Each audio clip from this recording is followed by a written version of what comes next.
दोस्तों ये है गुजरात की शान सूरत, जिसे डायमंड सिटी, सिल्क सिटी एवं ब्रिज सिटी के नाम से भी जाना जाता है। ये भारत के गुजरात राज्य में स्थित एक बड़ा ही प्रमुख नगर है जो किसी जमाने में सूर्यपुर के नाम से जाना जाता था। वहीं वर्तमान समय में ये गुजरात की आर्थिक राजधानी भी कहलाता है। ये पूरा शहर तकरीबन 461 किलोमीटर के विशाल क्षेत्र पर अपनी बाहें फैलाए हुए है, जो इसे क्षेत्रफल के लिहाज से भारत का 8वां और आबादी के लिहाज से भारत का 9वां सबसे बड़ा शहर बनाता है। वहीं यदि हम शहरी विकास मंत्रालय की माने तो सूरत भारत का तीसरा सबसे साफ सुथरा शहर भी है, जो यहाँ बहने वाली ताप्ती नदी के किनारे बसा है। सूरत अपने कपड़े और हीरो के कारोबार के लिए विश्व विख्यात है, इसलिए इस शहर को सिल्क सिटी और डायमंड सिटी कहा जाता है। एक अनुमान के अनुसार दुनिया के लगभग 90% हीरो का कटिंग और पॉलिशिंग यहीं पर होती है।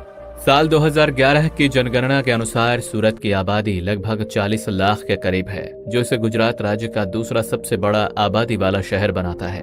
वहीं सूरत को कम लड़कियों वाला शहर भी कहा जाता है, जिसका मेन कारण है यहाँ की सेक्स रेशियो। सूरत के सेक्स रेशियो में प्रति 1000 पुरुषों पर सिर्फ 765 औरतें पाई जाती हैं, जो कि काफी चिंताजनक है। हालांकि यहाँ की कुल आबादी में से लगभग 89% लोग पढ़े लिखे हैं, जो राष्ट्रीय साक्षरता दर में बहुत ही अच्छा है।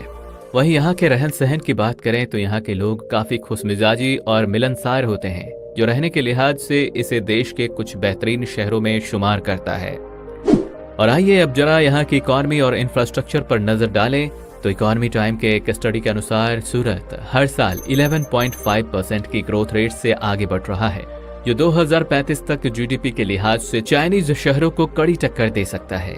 इस शहर में कई ऐसे मेगा प्रोजेक्ट्स पर भी काम काफी तेजी से चल रहा है, जो आने वाले समय में सूरत शहर को पूरी तरह से बदल कर रख देंगी। इसके अलावा यहाँ के बढ़ते टूरिज्म सेक्टर पर भी खासा ध्यान दिया जाता है, क्योंकि औद्योगिक शहर होने के चलते सूरत शहर की बड़ी आबादी प्रवासी है, जो देश के अन्य राज्यों से यहाँ रोजगार की तलाश में आते हैं, अथवा यहाँ प्रवासियों की संख्या का असर यहाँ के बोलचाल पर भी दिखता है। सूरत शहर में सबसे ज्यादा गुजराती, हिंदी, मराठी और उर्दू भाषा बोली जाती है।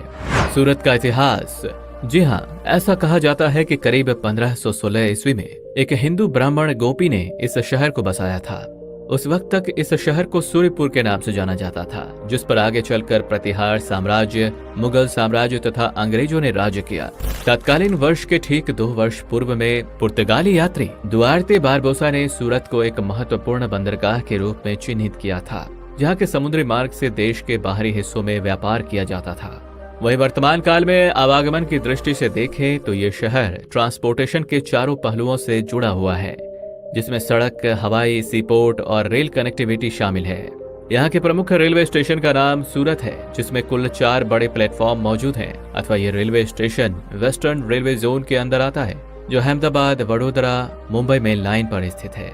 यहाँ से रोजाना हजारों ट्रेनें गुजरती हैं। यहाँ का हजीरा पोर्ट सूरत को दुनिया के कई कोनों से जोड़ता है, जो एक मल्टी कार्गो पोर्ट है, अथवा सूरत का अपना एक एयरपोर्ट भी है, जो सूरत इंटरनेशनल एयरपोर्ट के नाम से जाना जाता है। यह हवाई अड्डा यहाँ के सिटी सेंटर से तकरीबन 12 किलोमीटर के शॉर्ट डिस्टेंस पे मौजूद है।